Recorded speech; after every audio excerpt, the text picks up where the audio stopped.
The Victoria we meet this series is a month on from where we've left her at the end of series 1, and she has been in what we call confinement. Effectively, she can't do anything for herself. I may have had a baby, but I'm quite capable of walking down the stairs. And arrives back to work feeling very threatened. I should like the boxes to be sent to me so I can master the detail. Yeah, of course. So long as you do not think you will wear yourself out.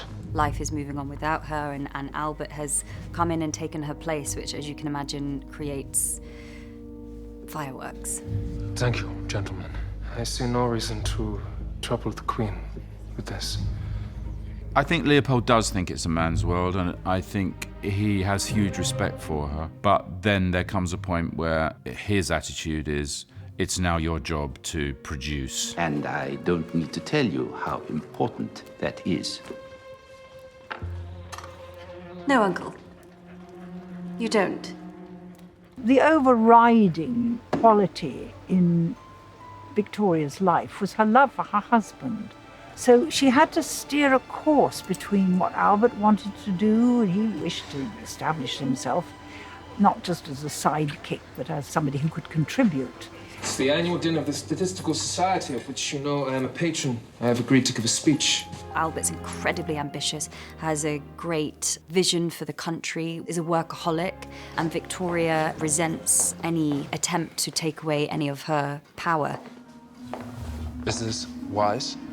It's incredibly complex and dynamic. All I can think about, Albert, is the one man I thought I could trust. My husband has deceived me. For a man that has a restless quality and a fervent mind, to not be able to exercise that must bring an immense frustration.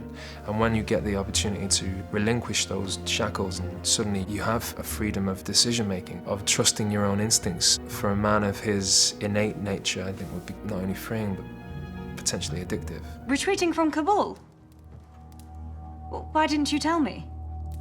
I think Peel realised that Victoria was so much more than her stature and her age. I do have some interest in these matters, Sir Robert. I'm a soldier's daughter. She was just so capable a woman, and she really wanted to learn, and particularly when Albert came on the scene, I think Peel thought that the country was in good hands. Peel was a firm believer in the power of the monarchy. The monarch was the one stable force, and when you think how long Victoria's reign was, he was right. I'm a queen, and to be a queen, I must rule. Victoria was in no way a chaste monarch like her predecessor, Queen Elizabeth. She didn't try to make herself necessarily into a man. Instead, you have a woman who is incredibly in love, but also who is very aware of this immense responsibility she has to rule. She, perhaps we might say, was the first monarch to really reconcile womanhood within a masculine power structure. What does the Archbishop know about the pain and peril of childbirth? It's a really interesting question with Victoria. Did she have this fire in her and patience because she was born that way, that stubborn nature? Albert, I don't want you to go to dinner. Or is it because actually she was in a world where she was 4'11" and a woman and had to kind of fight her way through to be heard and taken seriously? I think potentially it's probably a mixture of both. And what am I then? An ignoramus who has to have things summarized by her husband? If you have people around you with a certain preconception because you're short or because you're a woman, it's quite an interesting story if it explains why she is the way she is. I am sure that you and Albert will give your country many princes and princesses.